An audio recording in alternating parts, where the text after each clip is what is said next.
Nightcast. Stephen Lloyd Gilbreth brings you the current news from the world today and how it relates to Bible prophecy. Understanding the end-time events leading to the peaceful world tomorrow. Ladies and gentlemen, Stephen Lloyd Gilbreth. Greetings, friends.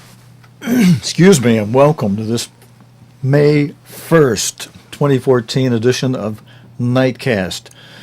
One person has been confirmed dead after heavy flooding in parts of Florida and southern Alabama.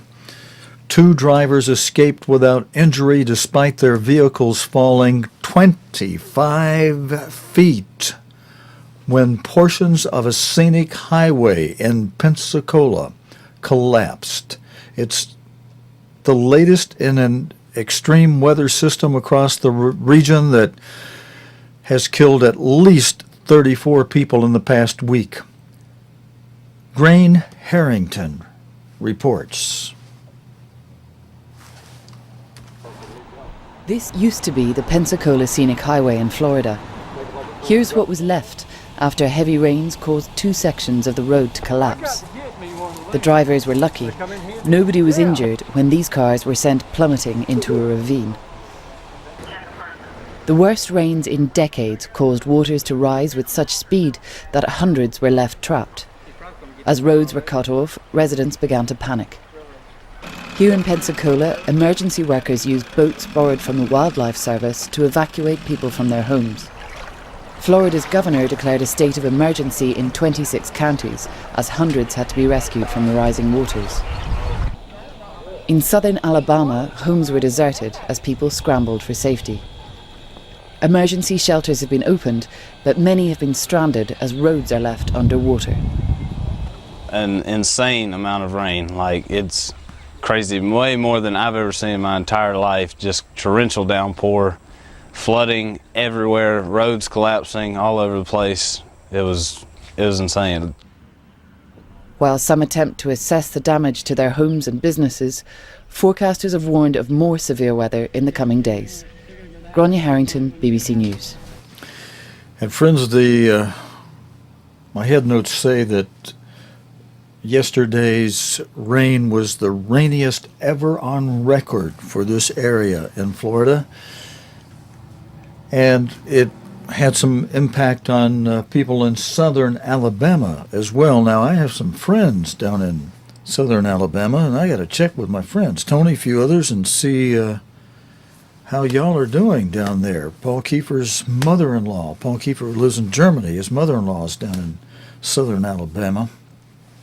And yesterday in Florida, the rainiest day on record in the Pensacola area. News from Europe. Ukraine's acting president, Alexander Turchnov, has reinstated military conscription to deal with deteriorating security in the east of the country. The move, announced in a decree, came as pro-Russian militants seized the regional prosecutor's office. You'll see that in this video coming up, in the eastern city of Donetsk. Ukraine blames Russia for organizing the seizures of a number of offices in the east, a claim Moscow denies. Steve Rosenberg has this report.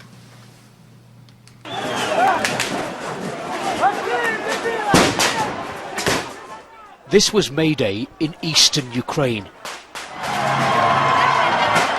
Pro-Russia activists battled with riot police in Donetsk, outside the prosecutor's office.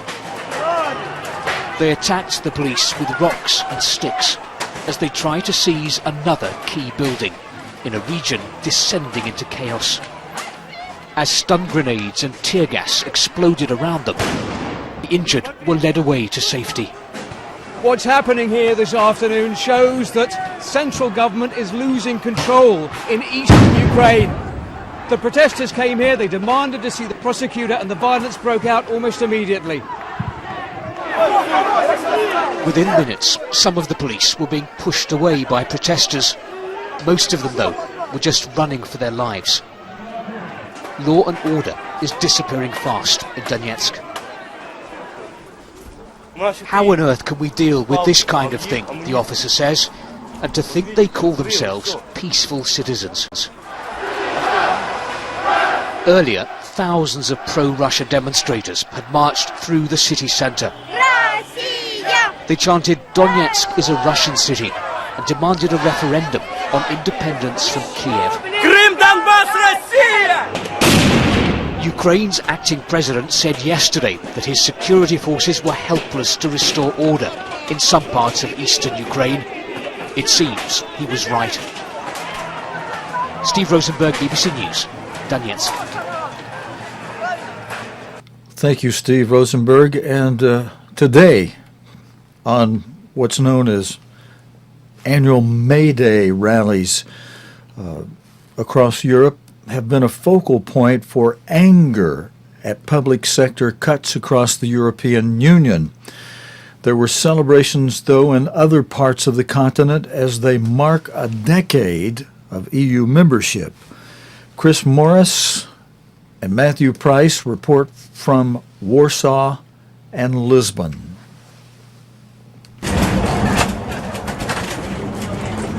This is a tale of two Europes. The first, elegant, beautiful and old, where even those with jobs, like the tram driver Zhao, are barely coping. We suffer directly all the cutbacks of the economy, of the service for the people. It's tough for everybody. For everybody. The Eurozone crisis almost destroyed Portugal. A bailout from the EU saved it, and there are now signs of economic recovery. And yet the huge public sector cuts here mean that the economy took a massive drop.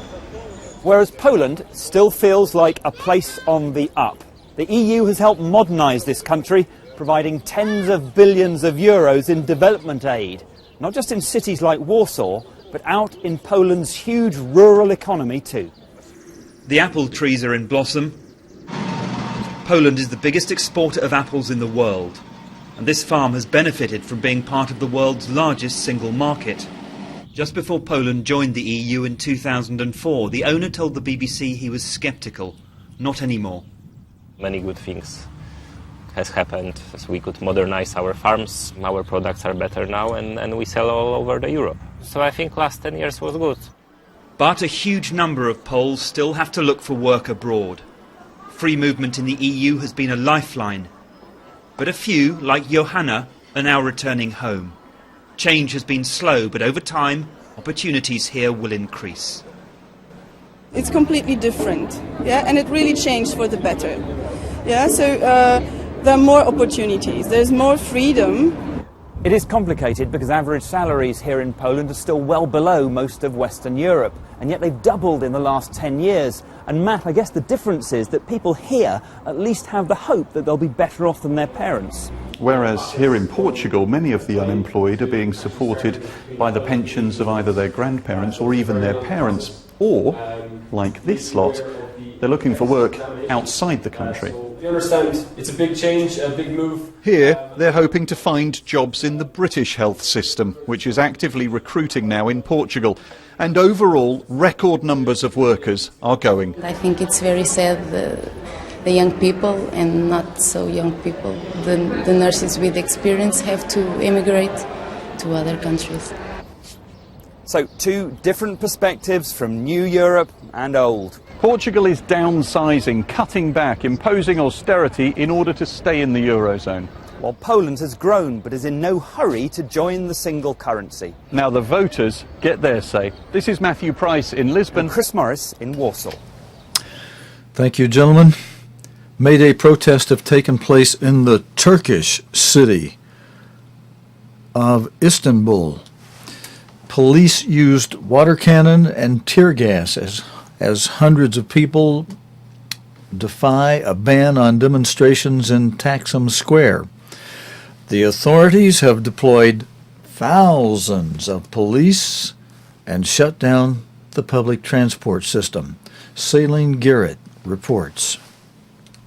I'm in Beşiktaş now. This is a district of Istanbul, 15 minutes away from Taksim Square, where all the May Day protesters are trying to get to. All the surrounding streets and districts of Taksim are blocked at the moment by police, and they're blocked for traffic as well. So the protesters gather in spots close to Taksim like this. Early morning protesters started gathering here, and from early morning, police intervention started. The intervention and the clashes between the police and the protesters lasted for almost 5 hours, and they just took a break. The police rested, the protesters rested, some people were taken into custody. I've seen couple of people get injured as well, though not heavy. And now we're seeing police gathering into their lines again, and the protesters gathering back. It is not realistic to imagine that the protesters here in Beşiktaş can make it to Taksim today, but it seems the clashes on and off between the police and the protesters might continue throughout the day. And let me tell you why Taksim Square is so important and why the protesters want to get to there. Taksim Square is held very crucial for May Day protesters, historically and traditionally, not only because Gezi protests, the anti-government protests that took place last year, but also it has historical significance. In 1977, more than 34 people got killed there, and since then, unions and protesters insist that they have to celebrate May Day in Taksim Square, and the government just doesn't want that to happen this year. Okay, and friends, just to let you know, during tonight's broadcast, I've been struggling, pushing buttons, trying to find out why our meters are showing that our broadcasting computer, our live streaming computer, is operating using 100% of the CPU power, and we're only putting out about half of our usual frames per second. So I don't know what your picture looks like out there on our live stream tonight, but the indications on our meter are we're having problems. Could even make our signal disappear. Kind of like I feel like we might be tonight at least a repeat of flight number MH370 in a way. I don't want to make too much of a joke out of that because the wives of the crew are angry and upset that still authorities, people involved in the searching for this plane are unable to give them an answer as to where this plane is, what happened. And today, the final communication between the missing flight MH370 and air traffic control has been released after this plane vanished on the 8th of March. Almost 2 months ago now. Let's see, 8th of March, there would have been 8th of April. It's not yet the 8th of May, so a little less than 2 months. That plane disappeared with 239 people on board. The last words spoken from the cockpit were, "Good night, Malaysian 370. It comes as a report by Malaysia's Transport Ministry recommends the introduction of real-time tracking of commercial aircraft air transport. The ministry's Air Accident Investigation Bureau said there now had been 2 occasions over the past 5 years when large passenger planes have gone missing and their position was not accurately known. MH370 and Air France Flight 477 in 2009. BBC coverage of Flight MH370 disappearance provides this audio of the last transmission of the MH370.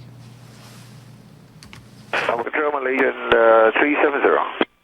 Malaysian 370, Lampu radar, good morning. Climb flight level 250. climbing level 250, Malaysian 370. Malaysian 370, climb flight level 350. Climb level 350, Malaysian 370. Malaysian 370, maintaining level 350. Malaysian 370. Malaysian 370, maintaining level 350. Malaysian 370. Malaysian 370, contact Ho Chi Minh 120.9. Good night. Good night, Malaysian 370.